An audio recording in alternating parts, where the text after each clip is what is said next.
Adelaide Gaol, one of Australia's longest operating prisons. From March 1841 to February 1988, the jail housed approximately 300,000 prisoners.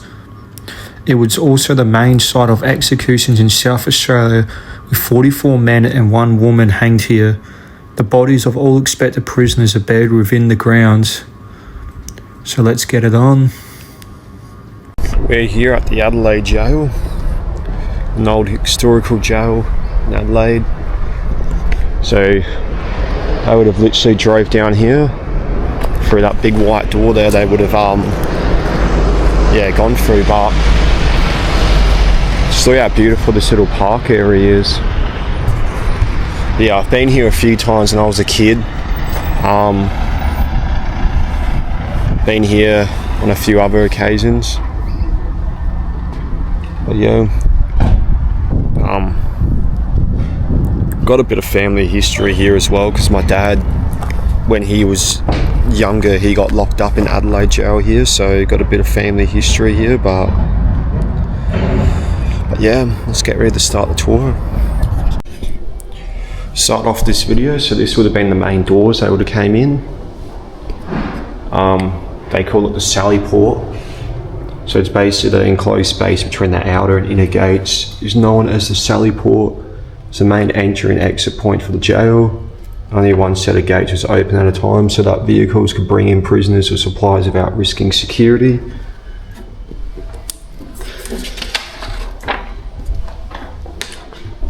And you've also got the metal plate. So into the early 1960s, the Sally Port was the jail's only visitor centre. At visiting times, a brass bar was huge between this metal plate and one of the purpose walls. Visitors to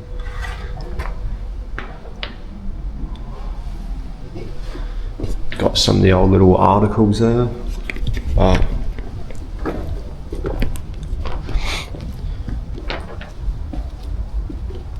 These would have been the rules for the visitors. So they got to state their full name and address, submit to being searched,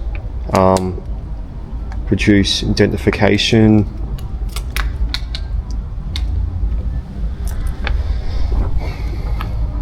They would have had a guard standing in here. But this was the non-contact visits. The visit centre was in the early 1960s. It gave prisoners and visitors some privacy and was less noisy than the old visiting system in the Sally Port. The roof and brown outer walls were added in 1978. So this would have been where the visitors would have came. They would have just sat right in here. And the prisoners would be on the other side there. They would have sat down. This thing here would be how you'll communicate through. But yeah. And then obviously, yeah, like I said, you would have had a guard up there, behind there, just watching, making sure everything goes as planned. But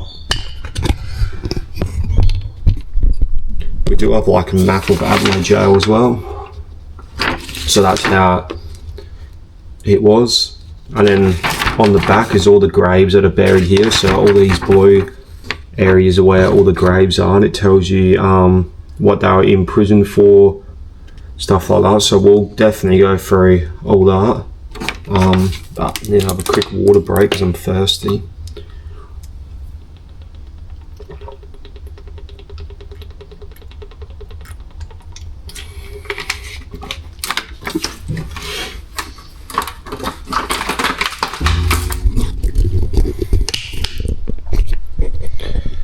Yeah, there wouldn't be too much more to see in here. It just goes around just with numbers and stuff.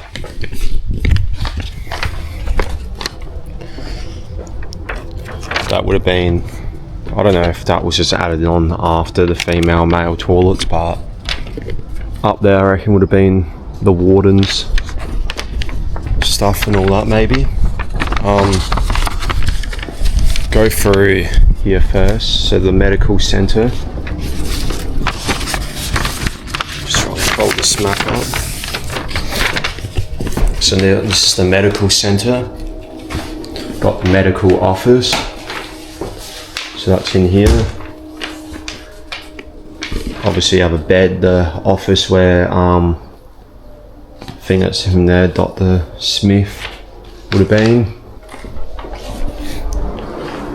Obviously it says no smoking or talking because it's a medical office. Says originally a doctor visited 2 or 3 times a week. Almost no equipment was provided, and the equipment that was collected was second-hand and outdated. If a prisoner needed to see the doctor, they would give their names to the duty officer at breakfast. When eliminations were taking place in the contact room, an officer would stand nearby in case help or resist was needed. Prescribed drugs were kept by the duty officer and issued when due to be taken. In the later years of operation, the Adelaide jail had a full-time nurse who would be available for prisoners to see. Prisoners had a right to medical treatment due to the Prisoners Act.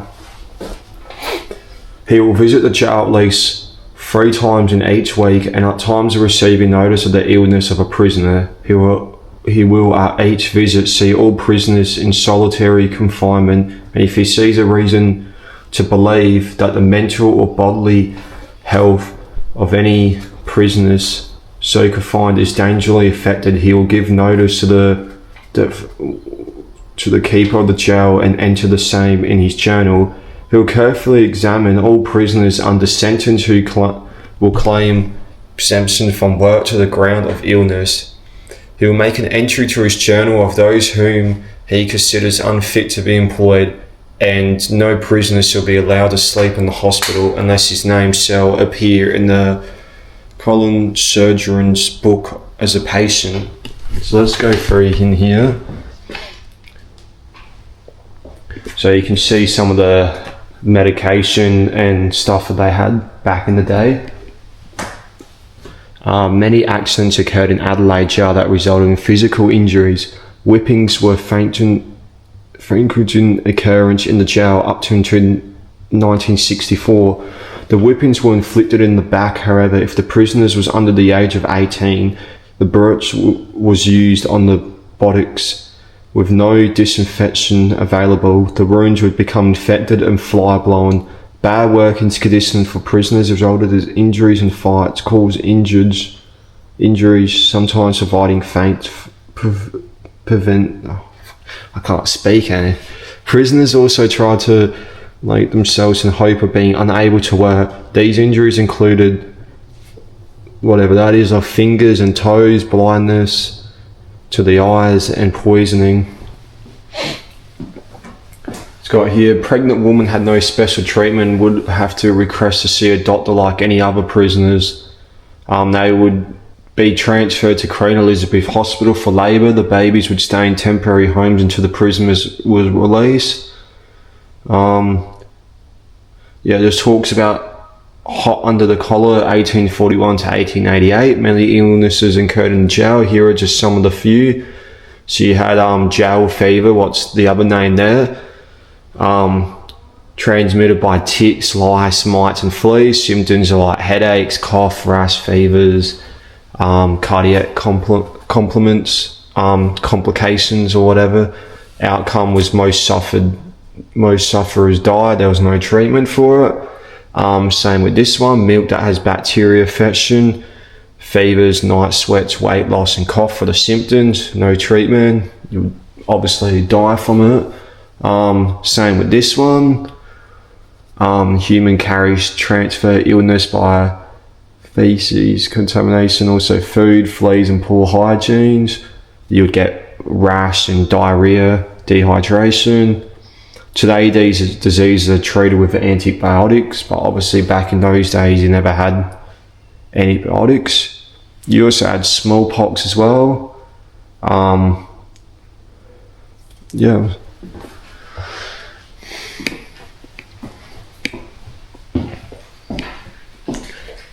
Obviously, the list goes on. Like at 1947, living conditions at the jail were not ideal. You were in cramped living spaces, harsh working conditions, there's rats, there's insects that allow diseases to run rampant in these jails. Solitary confinement was not so solitary. Prisoners shared their cells with rats, cockroaches, bed bugs, lice and ticks. Many of these friends can cause health problems. Rats are responsible for spreading sicknesses and bites from bed. Bed bugs, lice and ticks could also become infection. Woman prisoner was not examined in the surgery. The doctor used a cell on the ground floor in 2 yard. In the cell, the doctor was provided with a wash bowl and a jug of water, as well as a table of a surgery bed.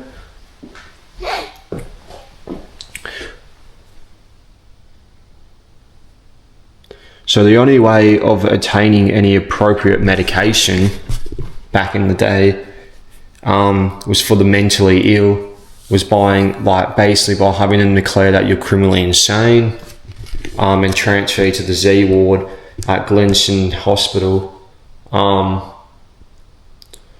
It basically says it's hardly ever happened anyway, but these prisoners who remained at jail were given injections to stop that screaming and moaning.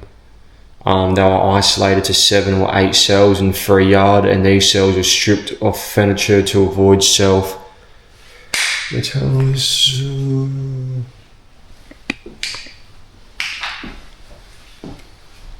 So yeah, there's some more stuff. You got eye drops, razors. Got some of the stuff there.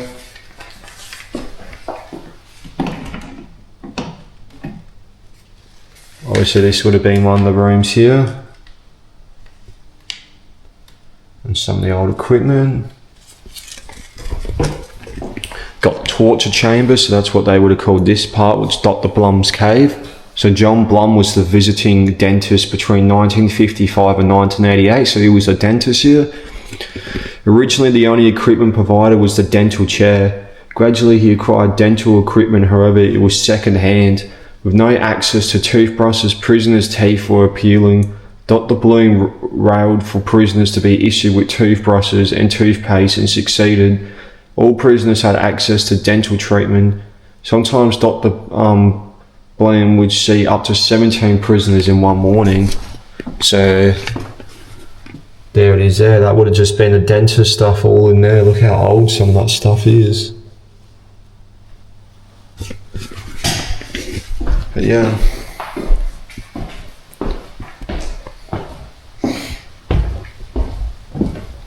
Alright, so that's the whole medical office.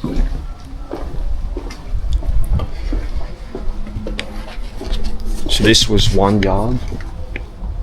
So this yard had many uses, including accommodation for females, first-time offenders, remainders and protected prisoners. In the late 1970s and 1980s, prisoners with diseases such as measles, influenza, and I think that might be like a thing of gastro, were held in here.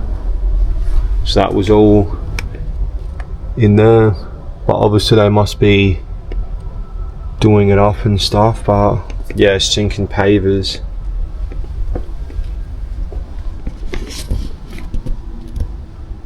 Well, we've got yard 2.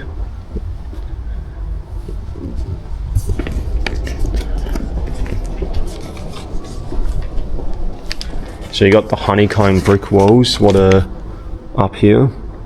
So these are the loose bricks on top of the jail walls, were cheap but effective way to keep the prisoners within the yards. The noise made by the falling bricks would alert security staff if someone tried to climb over a wall. So basically if you tried, climb over that, you'll just knock over the bricks and obviously it would make a noise and down there that you're trying to escape. Yeah, that's a little bit of yard 1 again.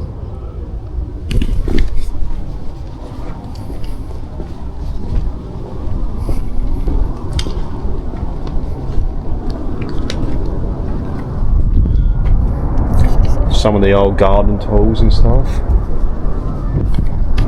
If you look up here, you actually got 3-story cell blocks. So you got 1, 2, 3 up there. So these 3-story cell blocks, like this one here, is the only triple-story building at the Adelaide jail. So all the other buildings around aren't actual triple. These is the only triple one.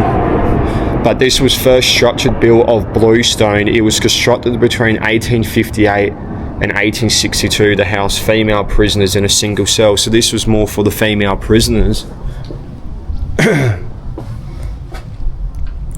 So this cell here is actually a very important cell. So Elizabeth Walcott, I don't know if any of you's actually heard her, but Elizabeth Little Walcott was the only female executed in South Australia. She was convicted of poisoning her husband and was hanged on the cell's portable gallows in December 1873.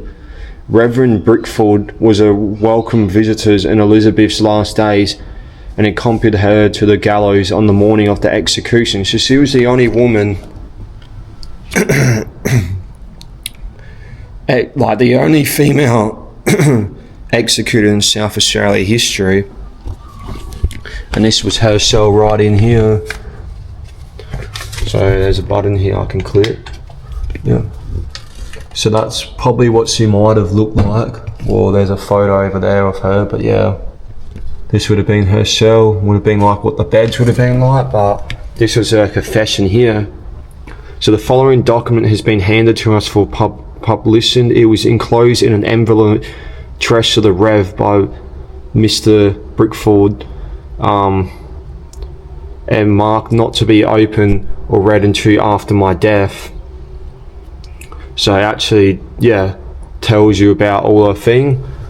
She confessed to that she was born in the Borough Mine in province of South Australia in the year of 1847. Parents' names were John and Elizabeth Oliver.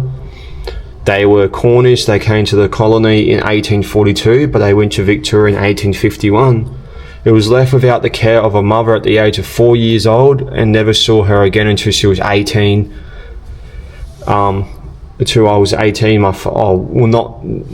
never saw her mother again, but until she was 18, her father died when she was 9 years old, and I had to get my living until I was 18, and then I heard that my mother was alive and residing at Moonta Mine. So yeah, I won't read the whole thing, but if it's probably out there on the internet anyway, or you could just like, I don't know if you guys get a better view of reading that or not, but basically this would have been what that bathrooms would have been like. Look at that, the showers, just little shower heads and stuff, a little sink in here. But yeah, here's another cell in here. Another female cell would have been. Woman's hockey book on there and stuff. And look at the little bowls that they got, that's what they wash themselves with. And then obviously they have a Bible as well. Praise you, Jesus. The complimentary cell, I think that's how you say it, I don't know, but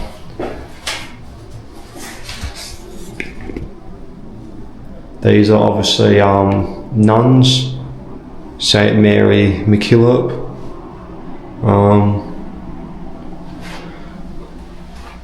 Yeah, you just got different nuns up here, different stuff about where they were born and stuff.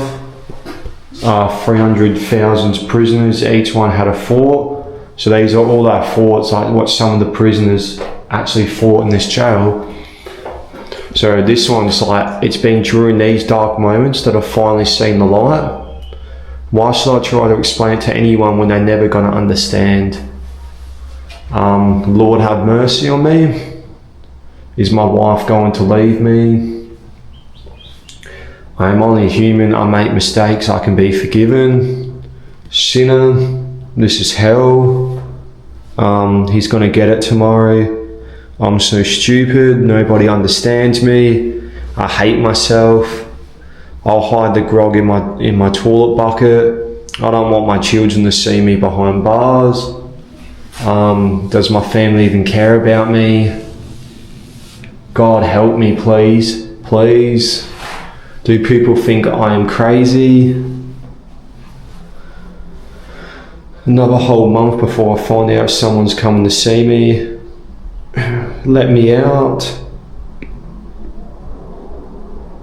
Got a letter from my girlfriend, she broke up with me. Oh God, please don't let me go mad. Fuck, some of these are attempts.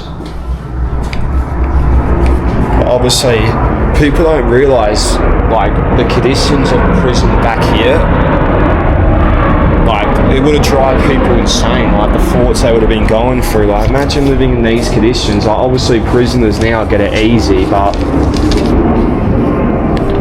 those would have been the stairs going up. Yeah, back in these conditions wouldn't have been crash hot, they would have been terrible.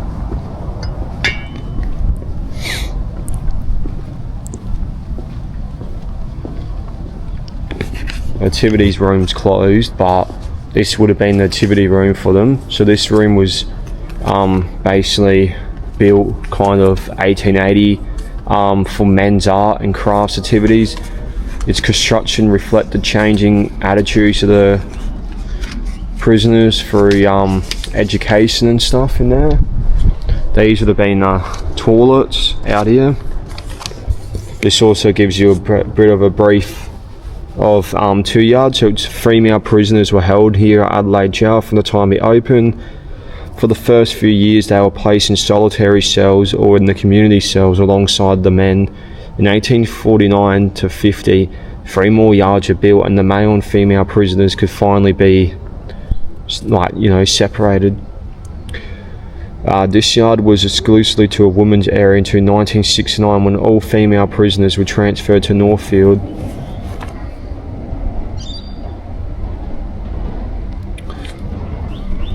So obviously this is women's graffiti on the wall between 2 and 3 yards. This wall was demolished in 1970. Tells you what life is like in here. Little messages. Yeah. Toilets. Obviously through there. We'll go through there after. And here's the 1849 cell block.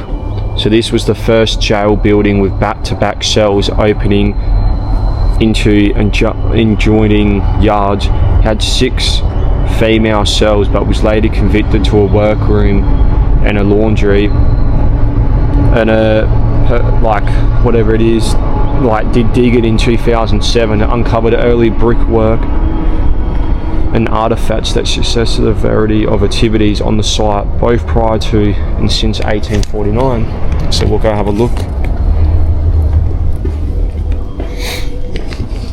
Jail secrets unearthed. What lies beneath? So beneath one of the Adelaide jail's oldest cells is a story more than 150 years in the making. Yeah, so they actually dug all this up. Obviously you can see through there.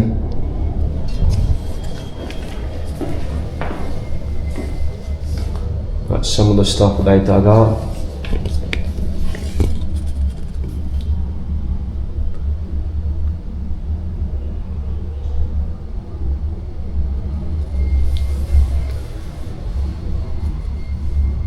All that stuff. Oh yeah, the dig. So artifacts unearthed during the dig included 19th century bottle glass, glazed pottery, coke, clay pipes, buttons, jewelries, and an infant's tooth.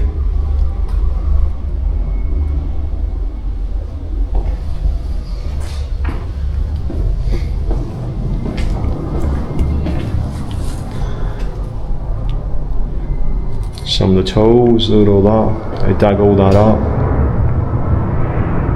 Because obviously all these would have been cells all through here.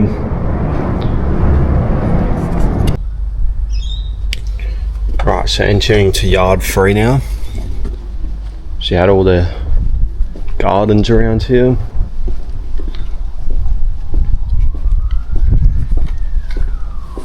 What's got here? Rose garden. So the garden was started in the 1930s by female prisoners whose behaviour had been unmanageable. It was originally much larger but was reduced when the dormitory was installed in the 1960s. Many of the plants in the gardens have been added since the jail closed, but a few original rose bushes still remain.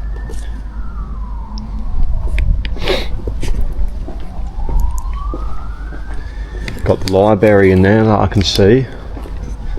And here looks like it was a clothing store. This building came into jail as a female dormitory in 1964.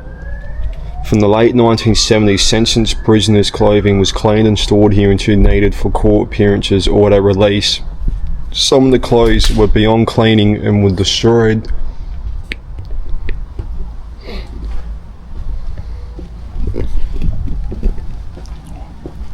Here was the induction centre. This was the jail's induction centre. After 1978, newly admitted prisoners were brought here to be fully examined, showered and issued with prison clothes. Personal belongings were held in lockers. The property store next door. Oh yeah, so that would have been all in here where they would have had showers in here.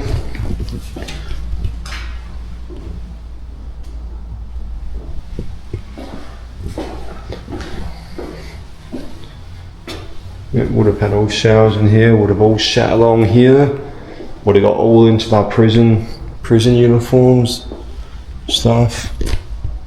Probably all sat along here as well. Obviously this would have been an office. Equipment in there. There's that stuff in there. Yeah. So crazy how they enter through the others, like all the way over that way and that to come into here.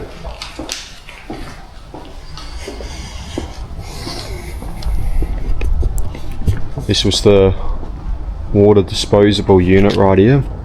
So prisoners were locked in their cells for up to 18 hours per day with a bucket as their only toilet. Each morning the buckets were emptied into disposable units and then cleaned and disinfected. Portable chemical toilets were introduced into some cells in the late 1970s. So imagine that, you got 24 hours in a day, you're literally locked in your cell for 18 hours a day. So you literally only get 6 hours out of your cell, and you've got a bucket as your only toilet where you do like shits and piss, and then each morning you have to empty them into like one of these disposable units, cleaned and disinfect them, and then you could reuse it again. This was the activity room. You can't come in, but obviously they would have probably had like pool tables and all in there. You can see broken glass up there, so that would have stopped prisoners from climbing up because they would have cut themselves before they even reached all the barbed wire. 2 cell units. Like I said, the other one was a 3 cell unit, the only other one.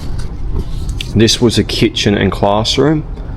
So this 1849 building was originally the woman's kitchen since the jail's closure in 1988.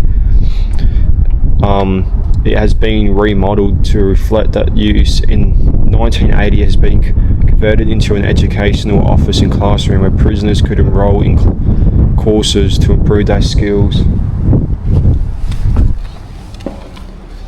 So as you can see, you can see some of the old cooking stuff in there. This was a female's officer's uniform. So this would have been the uniform a female officer would have worn, but a woman's guards. Up to 1969 when women prisoners were located to new facilities in Northfield.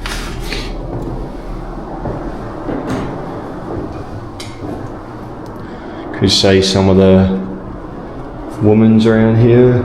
Some of the stuff that they had as well, they would have made. Some of the old articles.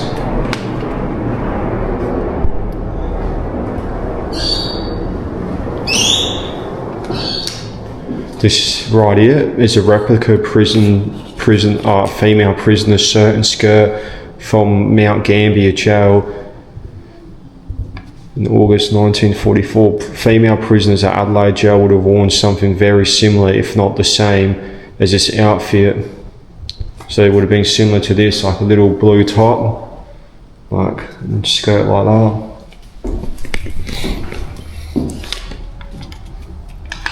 Oh, the lights up in here anyway, but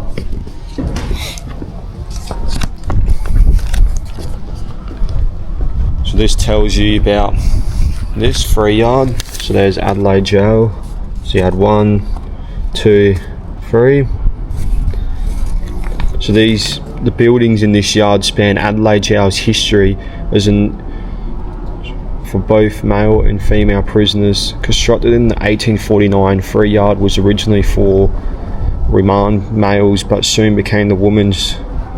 When the jail became an all-male facility after 1969, the buildings were adapted for new users and an institution centre and an educational centre were established here. That just talks about the women's yard. But yeah, so a few years ago, I don't know if I'll ever find the footage somewhere, but well, more than a few years ago, like when I was really young, in this spot right here, around where I'm standing, my dad did like a video talking about when he got locked up in Adelaide Jail here when he was younger. I don't know if this was his block that he got locked up in, but he was standing in this area here speaking of it. So it's a pretty like special place. If I can find that footage, like I'll find it. I think we got like a movie or something about From Crime to Christ or something. It's like criminals coming over to be a Christian.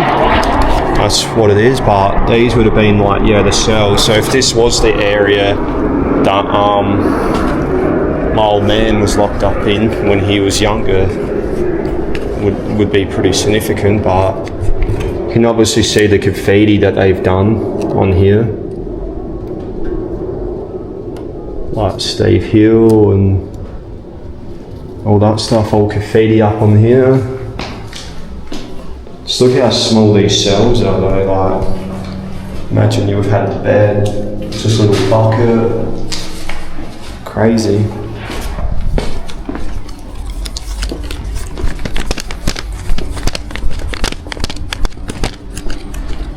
Stairs that go up.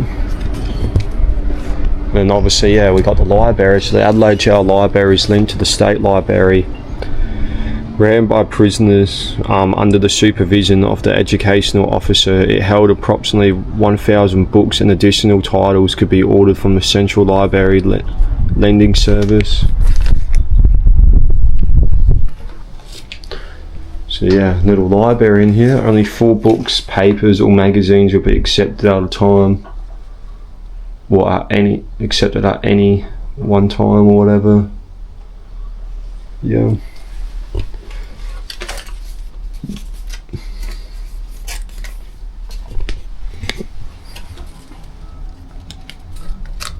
Oh yeah, Adelaide graffiti. Adelaide Jail is covered with graffiti from inmates and guards from its over 140 years. This graffiti is heritage listed and is documented with state records. Any new graffiti created after 1988 or ingestional damage done to the building is vandalism and is considered a criminal offence. Oh, yeah, true. So entering in through here would have been the prisoners' side. So the other side would have been the visitors. Here would have been a guard standing here or something. They saw the prisoners are all fine. So they would have sat here, spoke to their families through there.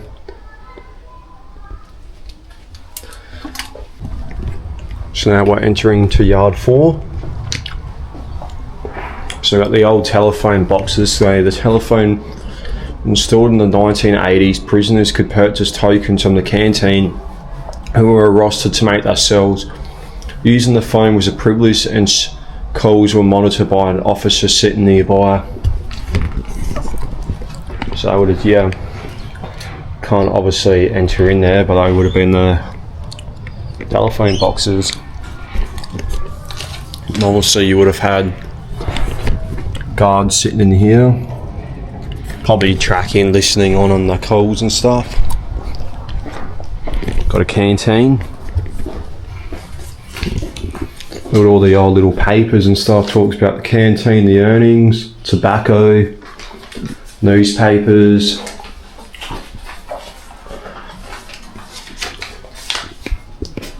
So this would have been like a little office in here. And obviously your canteen here, so you would have walked in, sort of here like a school canteen, order your food. Obviously you can see the old stuff like the old picnics and all that stuff in there.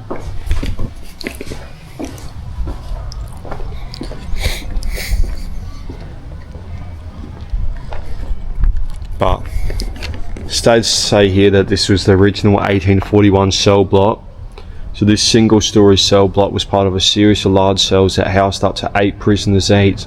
It's been altered many times and has served a variety of uses. One section was last used as a canteen where prisoners spent money and earned from their jobs within the jail.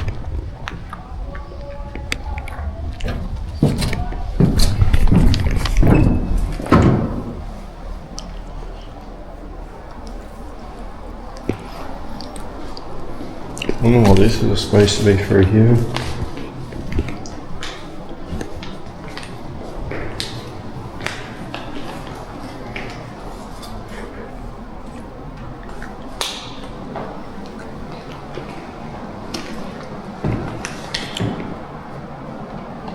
It's like old headphones. Gee, look at the handmade wooden headphones they had.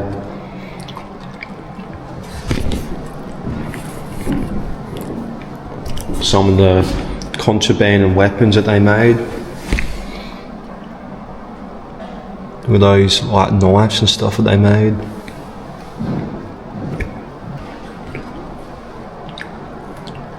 So it does say here that after females were transferred from the jail in 1969, the arch was cut between these 2 original cells and the space became meals, like a meal area for the male prisoners. This cell had previously been a dining room and workroom opening into the women's yard next door.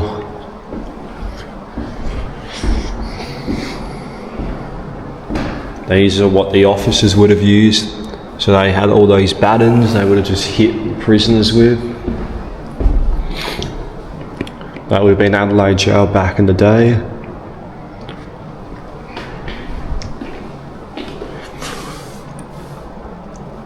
Some of the hanging stuff and you got the hanging thing there, the neck resistance.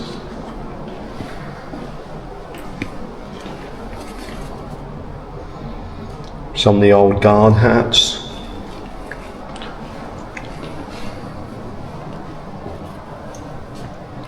The dog squad training and all that.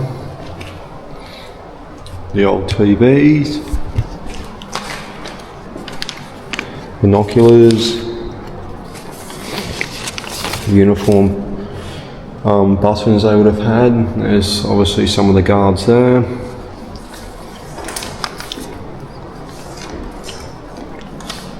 That was that room I was talking about before.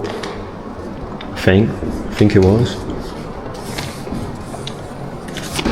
Old prison keys.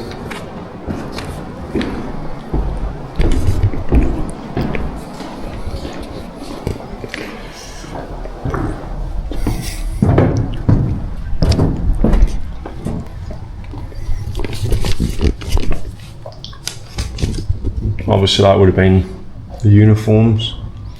Grey top, grey shoes, grey pants, grey socks. Oh, and that's like the little toilets that they would have used as well.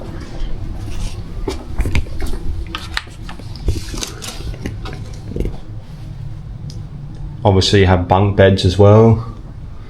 Little slippers that you would have saw.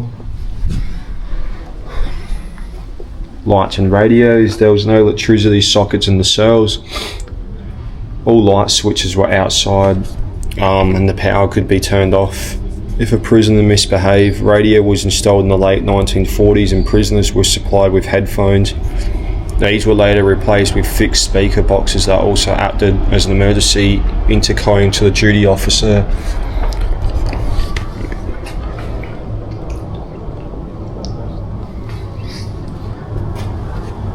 Escape attempt on the 20th of March 1982. The prisoner officers were alerted by an inmate that his cellmate was digging a hole in the floor of his cell through which he planned to escape.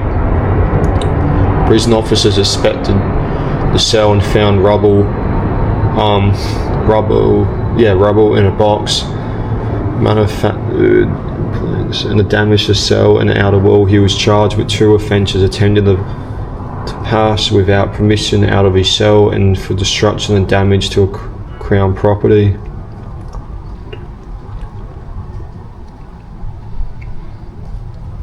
I wonder if that was his cell here though. Could be.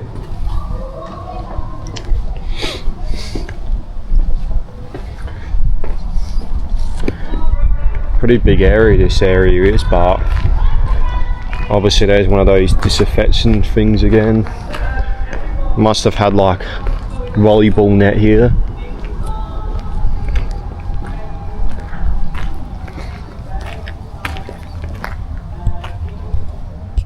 But 4 yard, this is one of the 2 original yards. Played at Adelaide Gaol in 1941. These people jailed to work off outstanding debts, during the jail's operational years, all types of male prisoners, both sentenced and on remand, were accommodated in 4 yard.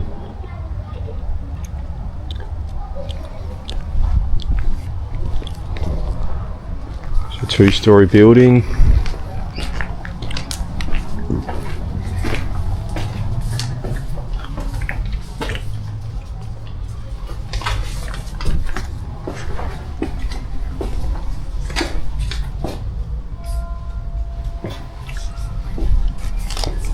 Now this cell here, cell 19, is a very special cell. So this bloke here, Brian William Mayfield, he formed the jail staff. He was a former inmate in the 1960s and 70s and also escaped.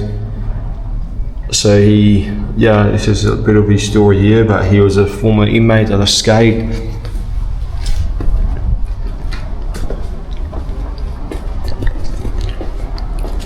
I would have read more about it, but I don't want to waste too much time on my camera because there's a lot more to explore here.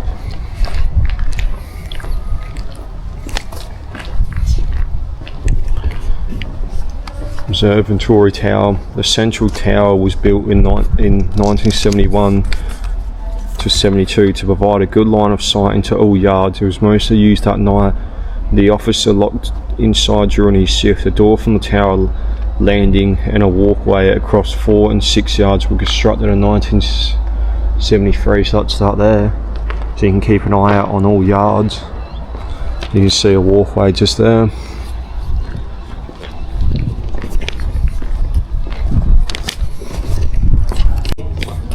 So about to go into yard 6.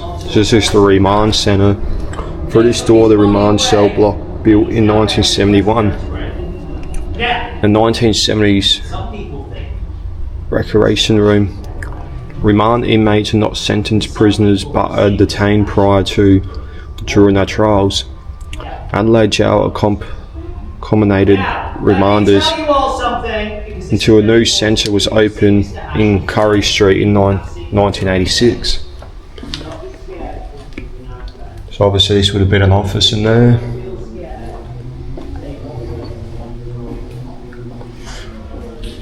Talks about time inside, paintings. Most of the walls paintings were done by an artist serving a short jail term. He was asked to paint areas where prisoners could see and enjoy the artwork. Most were painted from a memory, but a few of the smaller ones were copied from magazines. There's that final statement, Elizabeth Wilcox's final statement again.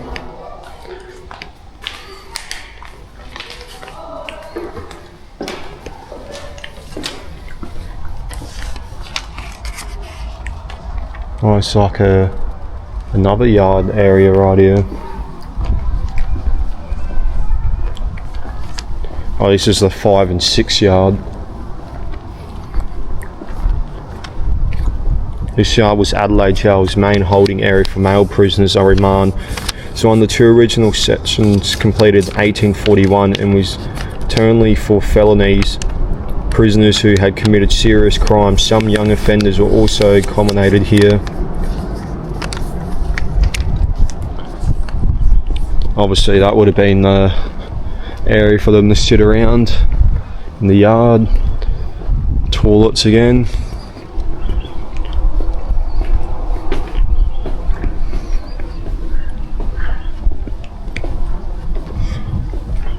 And yeah, got the cells and stuff.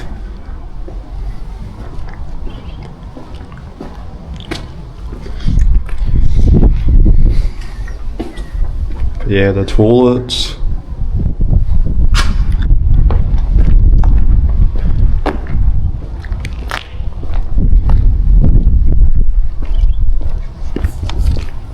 So it is a pretty big jail, Adelaide Jail is, as you can see.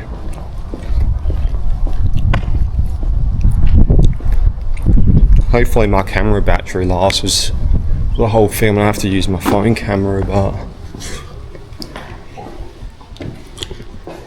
you can see these are some of the tools I had for work, like little brushes.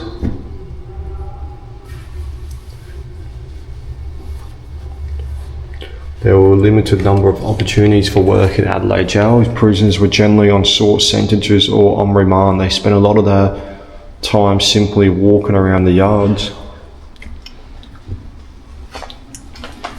Yeah, they would have had pool tables, cards.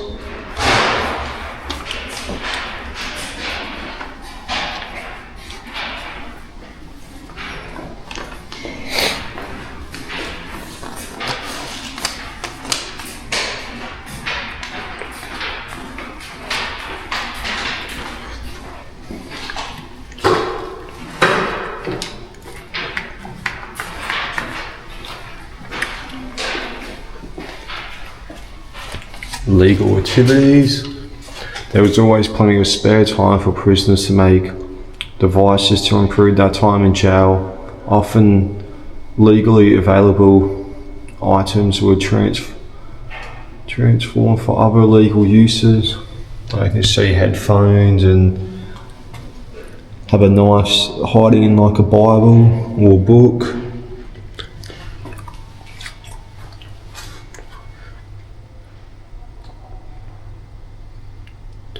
These are all the contraband items.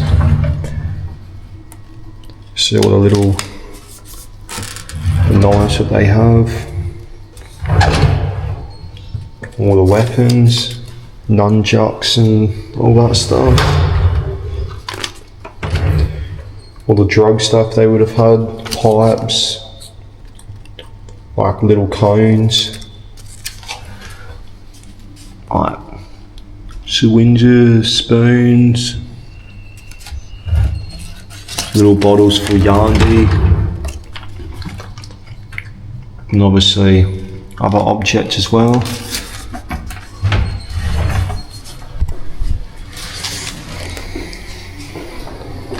Tattoos, so obviously they did tattoos in prisons as well. See some of the stuff they had for tattoos. They just used toothbrushes, pens, electrical wire from headphones and other everyday items. They just occasionally, ink could be stolen from officers in the jail, but ink refills from ballpoint pens were often the only source of colour available.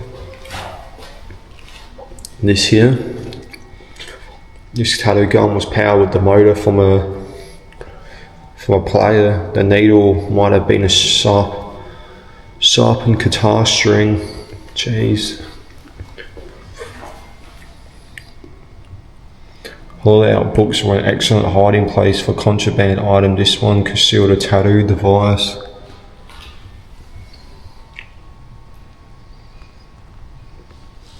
So some of these tattoos were done while these men were in Adelaide Jail in the 1970s. But executions, a total of 45 people were hanged at Adelaide Jail between 1840 and 1964. After the criminal law Act was amended in 1976. A death sentence was changed to life imprisonment. So obviously, yeah, they would have put that around your head, rope. Brutal. Hangman's hood.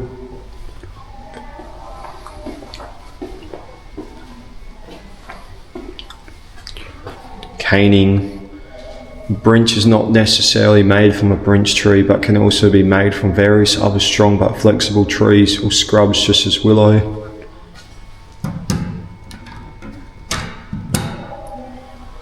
Would have whipped you with that,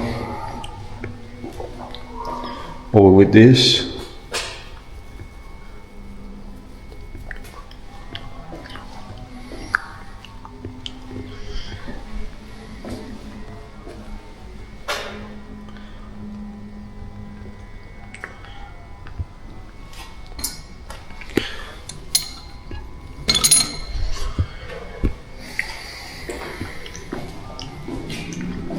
Escapes.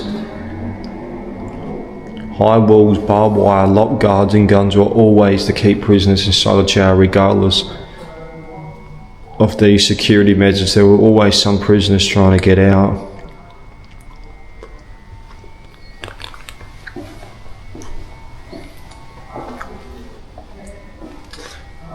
You think, like, look how strong these bars are. Or the keys. Take the challenge. Could you escape? Try to open the locks on this wall using the objects here.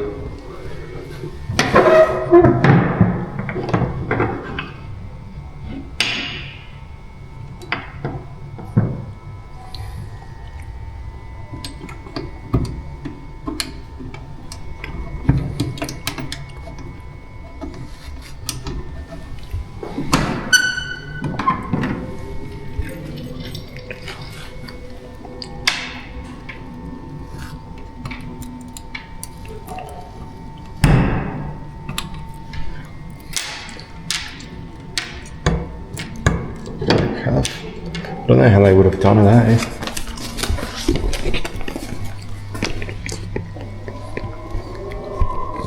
Or the old locks.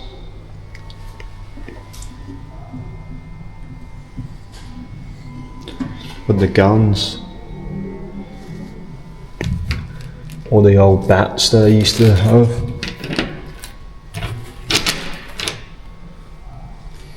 Some of the old keys.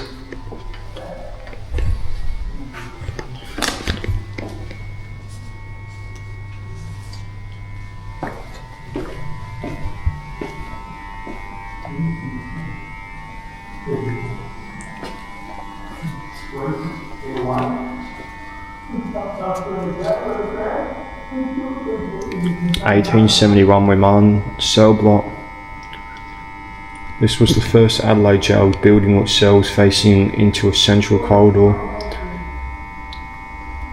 It has a skylight that added warmth into winter but also became very hot in summer. The original slate floors in the cells were replaced with cement to prevent inmates storing contraband underneath the flags. This was an 1800 style cell for one prisoner.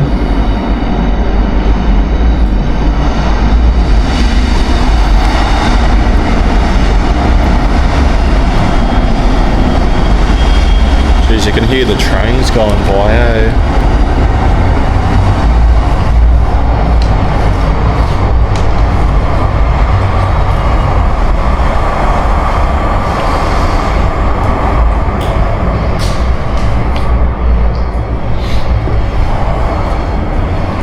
Serial offender Sarah Francisco, one of Port Adelaide's most notorious residents from the year 1872 to her death in 1916. She had the most arrests given to a single individual with a total of 295 convictions, which she still holds the record today. While drunkenness was her main element, she was also charged with indecent language, assault, resisting police, righteous behaviour, abusive language and disturbing the peace. Over the course of her life, she was convicted 295 times, spent over 16 years in Adelaide Jail on short sentences, was committed to 12-month terms on 5 different occasions, spent Christmas Day in jail 12 times. Gee, so this was her cell in here. If anyone wants to tell us groups.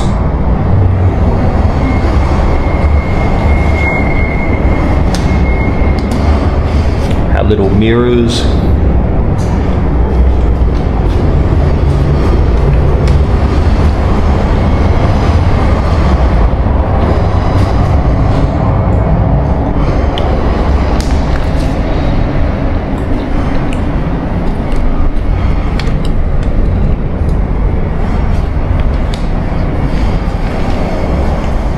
Yeah, some of these cells don't have like anything in them. Health and hygiene.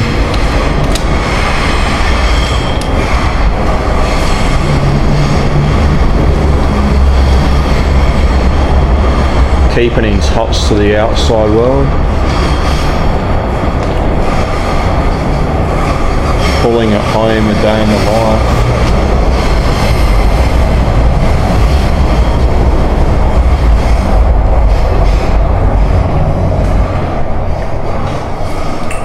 They would have played cricket, ping pong.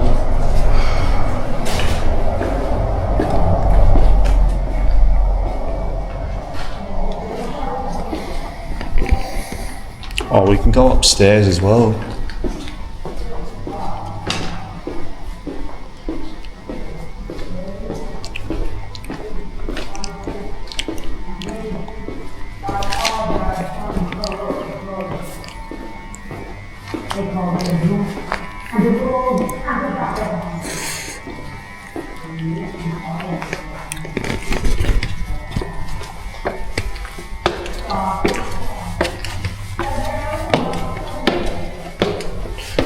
Jeez, imagine walking up these stairs back in the day.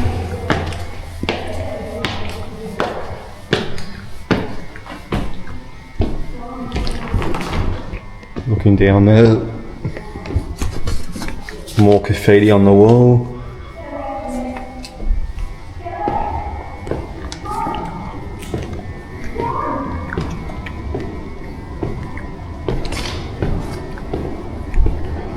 Don't think this would have been here back in the day, that they would have just walked straight across on that. But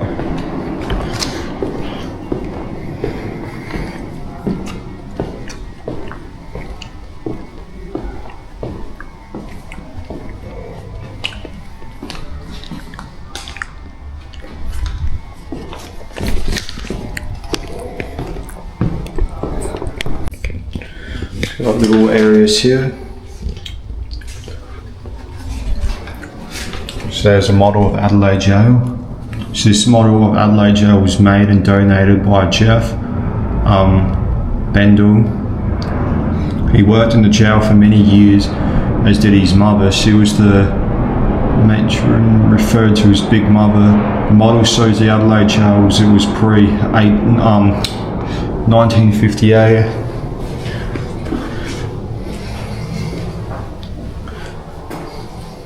Plus the chess set, church of the jail. The original chapel was located on the north-facing side of the governor's house, with extensive stairs for prisoners' access and internal access from keepers' quarters after concern that male and female prisoners should not attend service together. Screen was set up down the middle of the room to separate them. There was many different services offered to prisoners, some at different locations around the jail.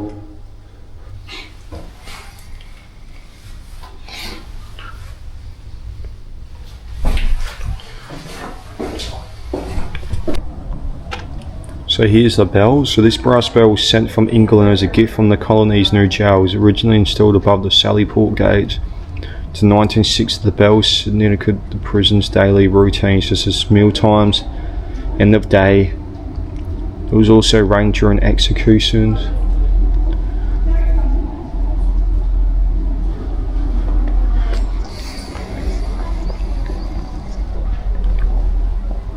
So this whole area here is the circle. It was a drop-off, for many years it was a drop-off area for prisoners or goods, and a turning circle for wagons. It's one of the busiest posts in the jail, where one prison officer controlled access to and from the yards.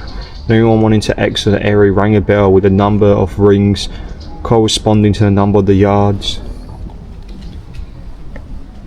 All this here was the 1841 cell blocks. This was the Adelaide, one of the jail's earliest buildings, and included a single cell at the end and dormitory cells further along.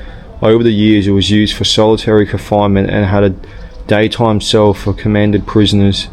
In 1969, cells were converted to interview rooms for lawyers, social workers and parole officers. So obviously these are actually cells.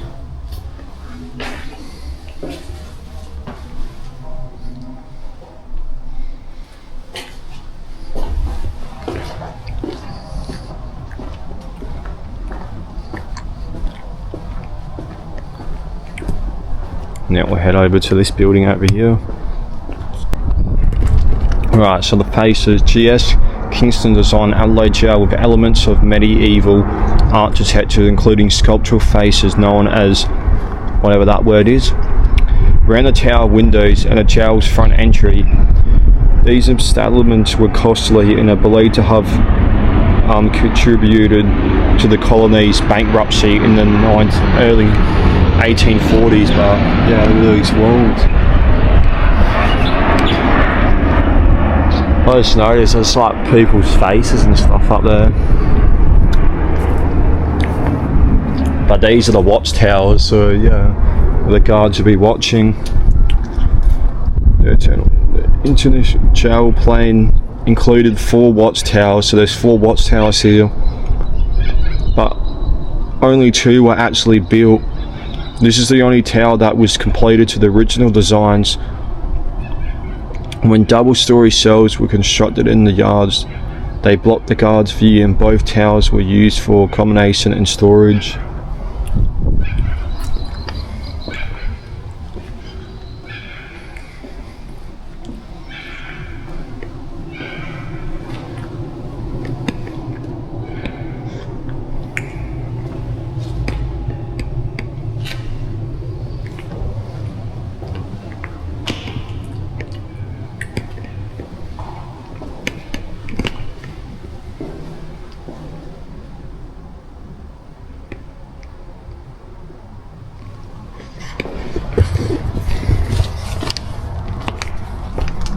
That's that doors back to the remand centre that we were in before.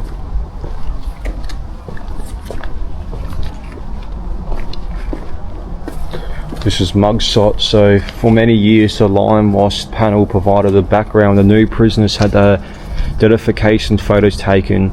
Section of the opposite wall was also used for this purpose. The photographer kept his equipment in the end cell, the remand block, and boarded out through a door in the outside wall. So I'm going to set you guys up and we're going to do a little thing of a mugshot, mate.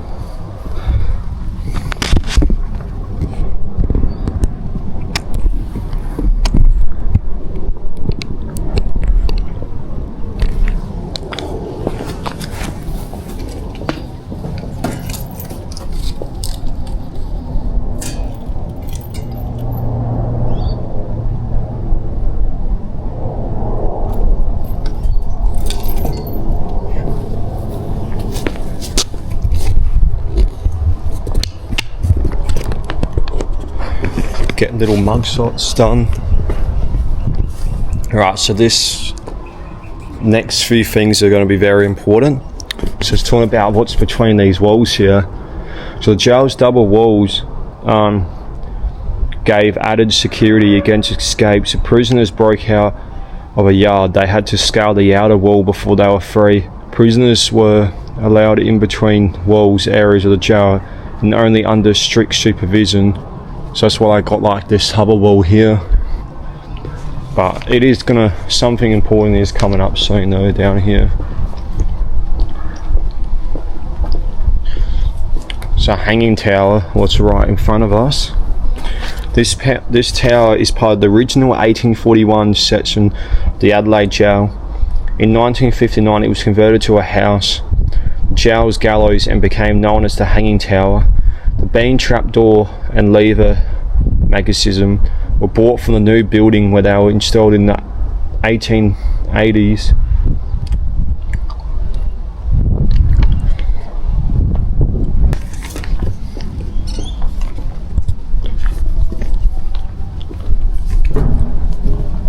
So this is the Hanging Tower.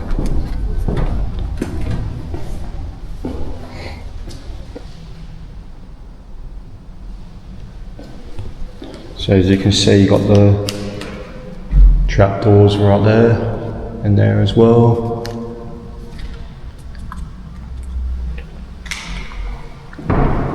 The Hanging Tower. The last 4 men executed in South Australia were hanged in this tower between 1953 and 1964. The structure was modified in 1953 to become the Hanging Tower. I had 2 rooms added. One cell was for the executor and contains a lever to operate the trapdoor. The other held the condemned man for the 2 hours before he was hanged.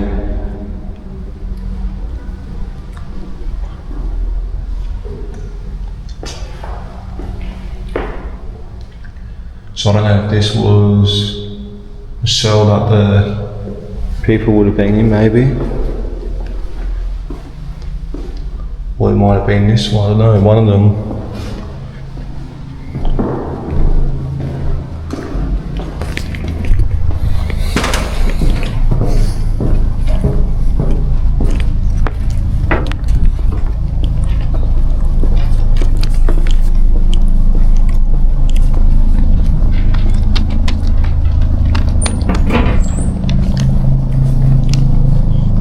Next one, security cameras. So closed circuit television cameras were installed in the mid 1980s, monitored from the missional area. The security system also included motion detectors. The large number painted on the walls enabled the duty officer to identify which area was being viewed on the monitor.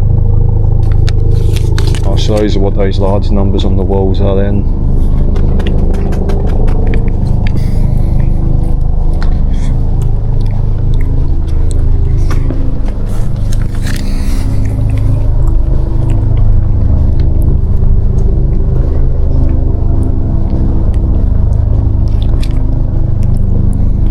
Adelaide Gaol Cemetery. There are 2 known cemetery sites within Adelaide Gaol. One is here, contains at least 27 bodies. Another 7 graves are located outside A wing of the new building.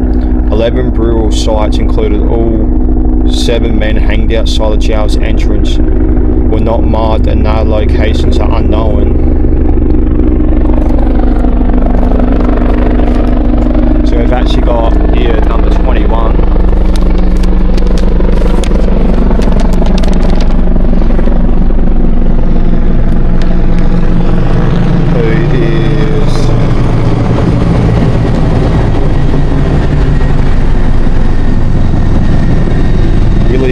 So he murdered the man to steal his car in Crystal Brook. So his grave's right there. This grave right here is Carlos, can't say his last name, but he murdered a 12-year-old girl. This one right here is Hajar Khan, killed a man he believed was his wife's lover. Number 18, John Robbins cut the throat of his stepson's father, Adelaide. Number 17, James Albert Coleman shot a police constable in Gaol.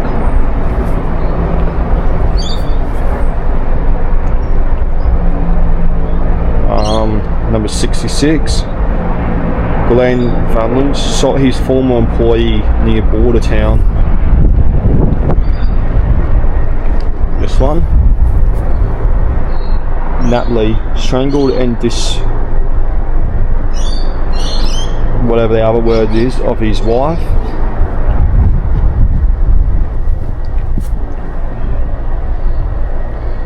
Raymond John Bailey shot 3 campers far north of SA.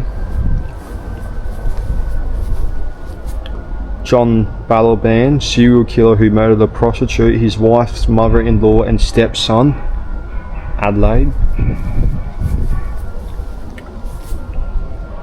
Number 1, John Seaver, murdered police inspector, government house. Number 2, murdered Jane, whoever that is, in Salt Creek. What's the name of this person? Is Nalgie Martin, I think. This one here is obviously the very important one. It's that Elizabeth Walcott. So this one here, she was convicted of poisoning her husband in Moonta. Next one is William Henry Feast, drowned a 78-year-old woman in Port Adelaide. This one here, William Whitrow, murdered a man with a stirrup iron. Number 5, Charles Strootman stabbed a Balafuf, or so whatever that word is, in Wallaroo. Number 6, Hugh Fangan used an axe to kill his friends in Salta, north of Port Augusta. Number 7, Jonathan Press struck his wife with a pair of fire tongs, Port Adelaide. Number 8, William Burns stabbed a ship's mate on the vessel Douglas at sea. It does say here as well, because you can see graffiti, it does say early graffiti, prisoners assigned to work between the walls sometimes add drawings, names and dates and symbols into the brickwork. The markings on this wall are some of the best example of this early graffiti within Adelaide Jail. Right, back. Number 9 is Mapu, murdered and robbed his employee, Adelaide. Number 10, William Brown murdered his friend in Lovely Galley. Number 11, George Henson Lynch shot an 18-year-old man in Balaclava. Number 12, Joshua Beard murdered a fellow kangaroo shooter at Streaky Bay. Number 28, Harold James Box murdered a man to whom he owed money, Adelaide.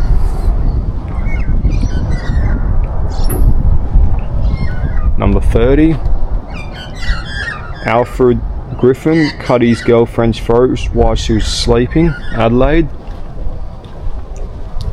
Number 13, Lolly Singh killed a man with an axe in Shajuna. Number 14, Thomas Harton shot his estranged wife in a fit of jealousy.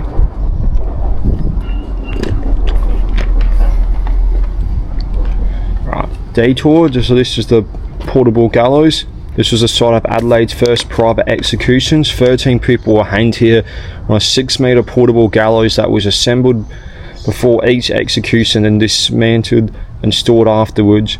After Mapu was hanged in 1883, permanent gallows was completed in the new building and the portable scaffold was sent to Fanny Bay Jail in the Northern Territory.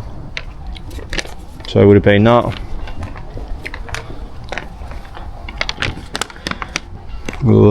Yeah, got hanged right there. Right. The next one is Albert Bonfield shot his 18-year-old girlfriend in Kingston Park.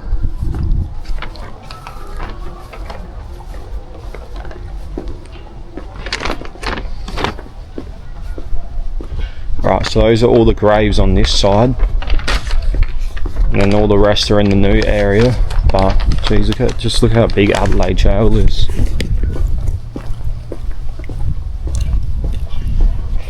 Oh, I'm sweating balls as well, man.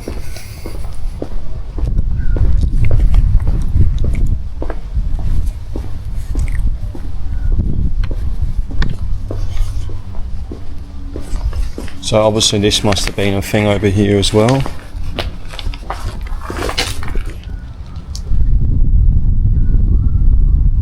Obviously not allowed in there, but that must have been something. Oh yeah, that was the bakehouse there. Here's the laundry. Don't know if we'll be able to get to see through the laundry though, but don't know what's the fuck was that. Surely you guys heard that as well.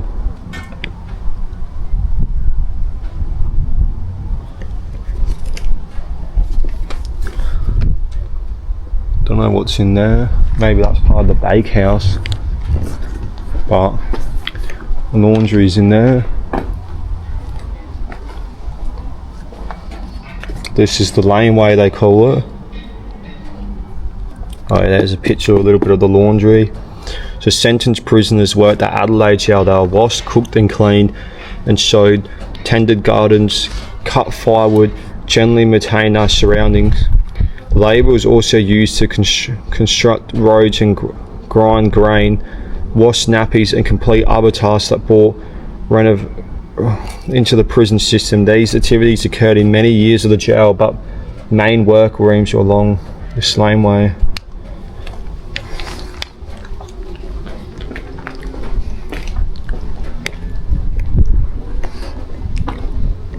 This leads back to the start that we're at before. This says dormitory.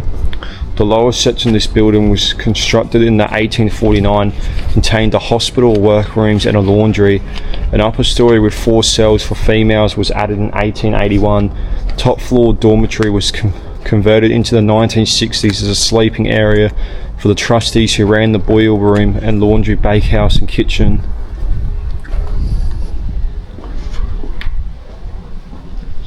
Then here was the contact visitors area. Yeah, and that leads back to where we were, but going to the new building.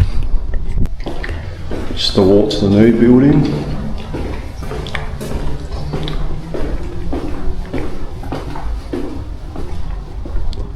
Had a gate there that you would have walked through for it. New building. This is the largest cell block at Adelaide Jail. It was completed in 1879, housed the first permanent gallows. The building was the only major construction that moved away from the original Riddell design. Though if it was completed more than a century ago, it was the last major construction at the jail and has continued to be known as the new building.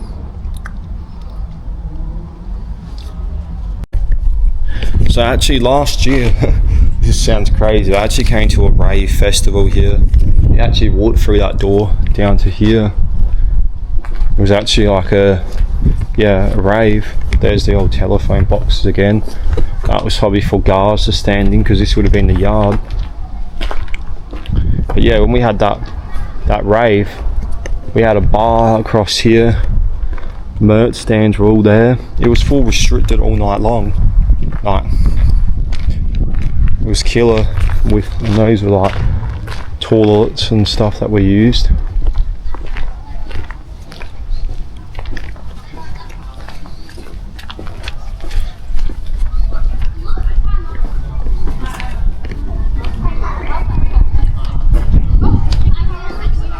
Yeah, because we had big stage there, and here we had a little stage. Officers would have been in there, but yeah.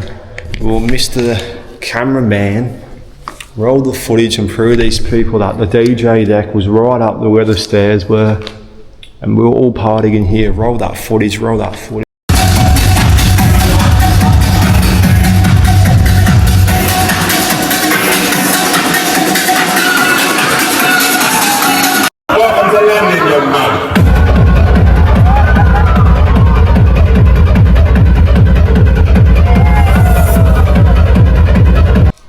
See, I told you, we were raving in here.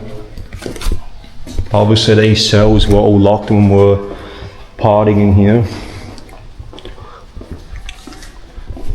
We're going doof, doof, doof, doof. At night time, man, that was sick. Like, can you imagine raving in a jail. Like literally the DJs were like right here. It was sick, man. Like, swear when I was younger, you used to be able to get up here. I think, yeah, you used to be able to get up there and like walk around, but they must have, yeah, changed it. Oh, yeah, we got a little thing here, mate.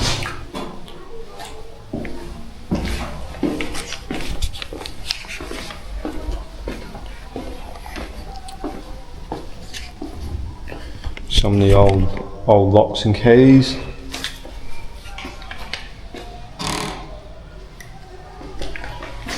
Got a little thing here that you can stand on.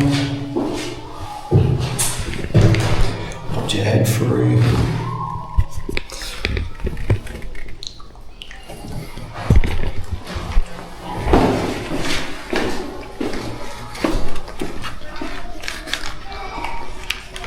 I swear last time they had this area a lot. So all prisoners who arise on the sounding of the first bell in the morning make up his bedding as instructed, place in the position. Oh yeah.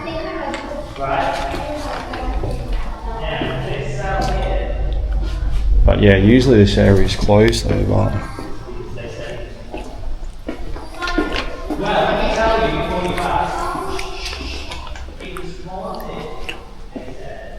so these are some of the old cells of people. So you got this lady here. So it must be like some documents and stuff, but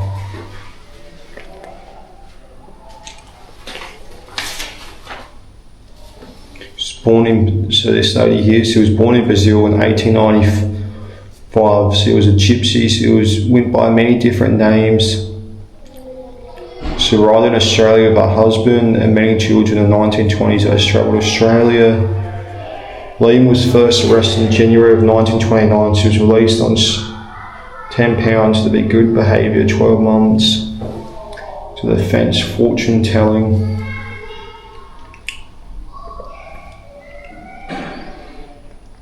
So she was a fortune teller, as you can see there, but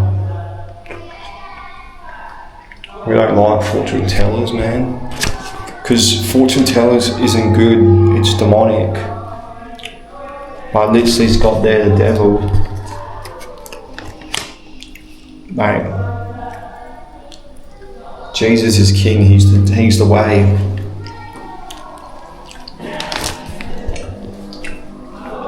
If only some of these people can see that Jesus is king and not do this stupid shit. You just waste your life away doing stupid shit like that.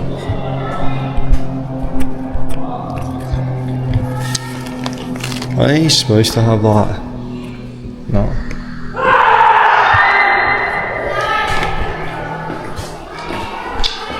Charles Tiger Paris. Looks like he might have been, yeah, a boxer. So this was his cell.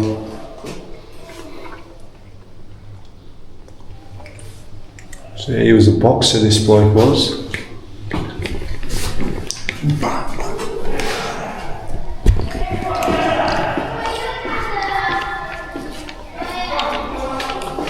So in this cell here was Linda. She was sentenced to 12 months for unlawful possession.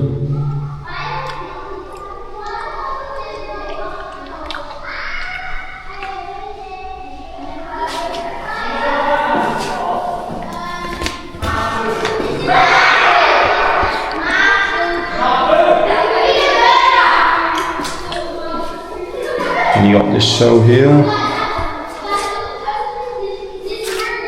William Baker.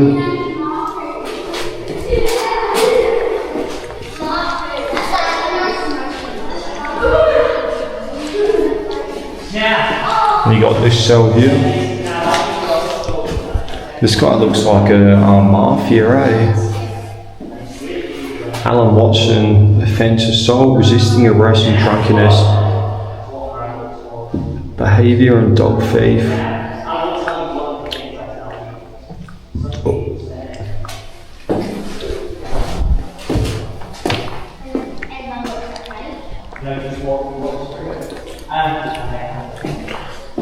Got this person's cell.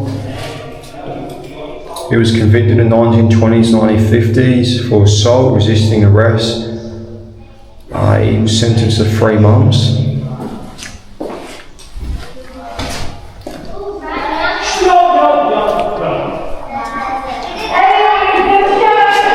Nothing in that cell.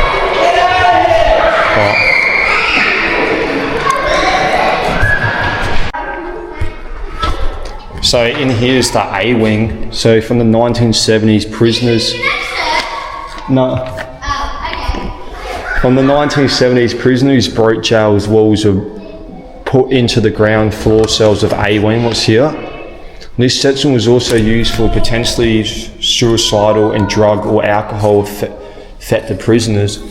The cells with mass doors were for prisoners who needed a close supervision so that they would not harm themselves or others. So this cell right here is Joshua Beard, who was 40 years old. He was in here for murder. Beard was convicted of shooting Walter Newman Richards while they were kangaroo hunting. He claimed the deceased had accidentally shot himself while pulling a rifle out of the back of the car. Location of offence was Streaky Bay. Sentence was death by hanging. Moments before being hanged, when asked by Rev P. Dodd if he had anything to say, his reply was, "I am innocent." And this was his cell right in here.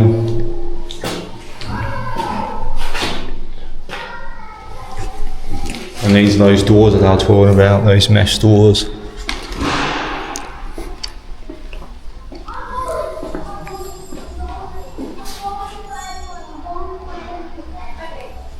The Thomas Horton story.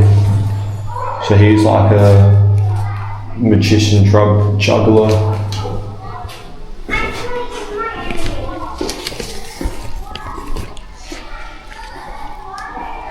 So this cell right here was a cell with Mapu. He was 26 years old. Approximately, his crime that he was in for was murder. Apparently he faintly shot Tommy Fook in the head because he claimed Tommy regularly cursed and swore at him. Location of offence was Hindley Street. Sentence was death by hanging. Me shoot Tommy, he die. You hang me, die. Me, no fraud. So those must have been his last words. This was his cell right in here.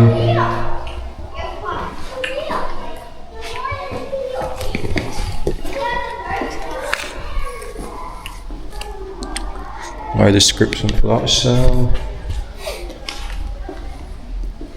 Nothing for that one, but this one here. So this was Albert Bonfield, 23 years old. He was in for murder. In a fit of jealousy, Bonfield shot his sweetheart Caroline, with a revolver. She later died from her injuries at the Adelaide hospital. Location of offence was Kingston Gardens, formerly known as Pole's Paddock, I think. Death was by hanging. Prior to being hanged, Bonfield told the minister that he deserved to die. He expressed the opinion that he was going to heaven and would then meet his sweetheart. He was resigned to his fate. One thing he got wrong, mate, that you weren't going to heaven to go see your sweetheart, because you didn't give your life to God. So, what's a harsh reality, but I'm just putting it out there. So this next one is Alexander Newland Lee, 31 years old. Crime was murder. He poisoned his wife and 3 children. location was 100 kilometres north of Adelaide. I can't pronounce the place, but yeah, death by hanging. You honour and gentlemen, I declare to you as I shall answer to my Maker in the great day of judgment that I am innocent of this awful charge. And this was his cell.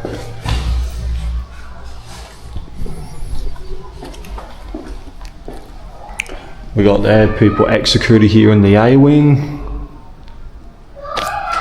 We also got the fridge it's got. So the two end cells in this wing were modified in the 1970s and became known as the fridges because of the construction and thickness of the doors and the design of the handle. These rooms were used to temporarily isolate violent and disruptive prisoners. So these doors, like this. The fridges. Charles Patrick O'Leary. Charles Patrick O'Leary was executed on the 14th of November 1946 for the murder of Walter Edward Bullard at a timber camp in the southeast of South Australia.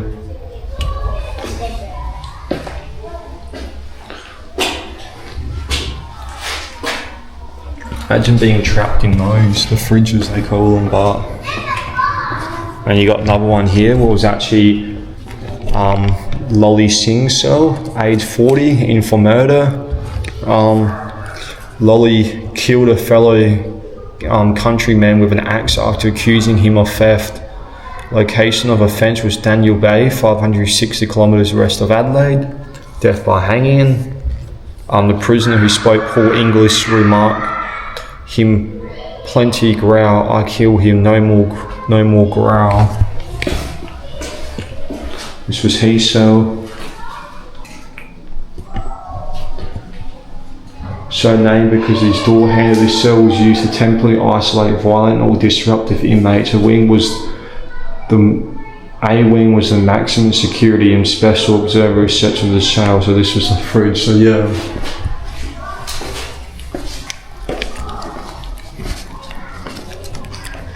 And we come out through here. You got more graves around here as well. So the bodies of 7 men were executed in A wing during the 1920 and 1946, buried here. During those years, this area was out of bounds to prisoners. In 1946, a cricket pitch was created in this yard and executed prisoners were again buried between the walls. So we will start 22, I think it is. So number 22 here was Alexander Lee, who poisoned his wife and 3 children. Number 23 was William Francis, who murdered his wife for hammer in Mount Gambier. Number 27 there is James Mark. He raped and murdered a 12-year-old girl. Number 24 is William Haynes, I think, shot the woman he loved while she was on a picnic with another man in Bridgewater. Looks like there's a birthday party going on, but obviously me, Mr. Cameraman, I rolled the footage because the grass area just behind me is where we had the big stage for the rave and all that. Like you would have just seen it there. We had the big stage with the rave restricted and all that on. So I'll roll that footage a little bit as well, but...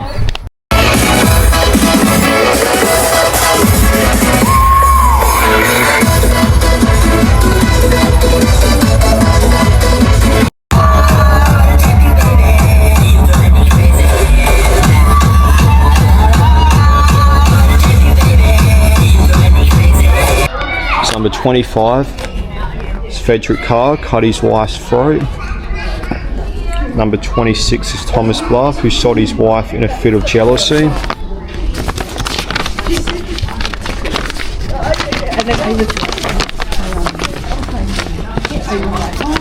And then obviously number 29 is Charles Patrick John, who murdered his best friend with an axe.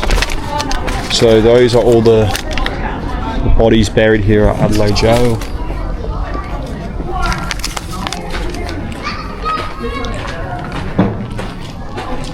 And you come down here and you see these window hoods So in the jail's later years, hoods were installed over the windows of the maximum security cells on the ground floor of A Wing. This prevented prisoners in the upper level from passing contraband to the cells below. So they wouldn't be able to chuck contraband down and pass it because you got those hoods.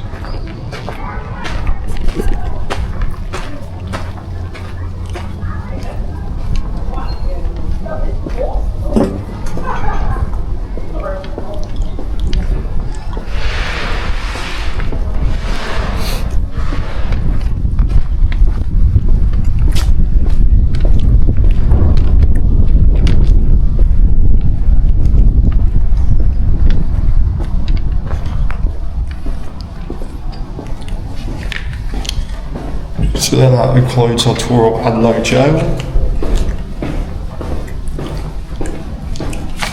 Yeah, a lot of history here. Oh, I didn't see that before. Deputy Manager, Administration. Yeah, a lot of history in that here. But yeah, that's Adelaide Jail.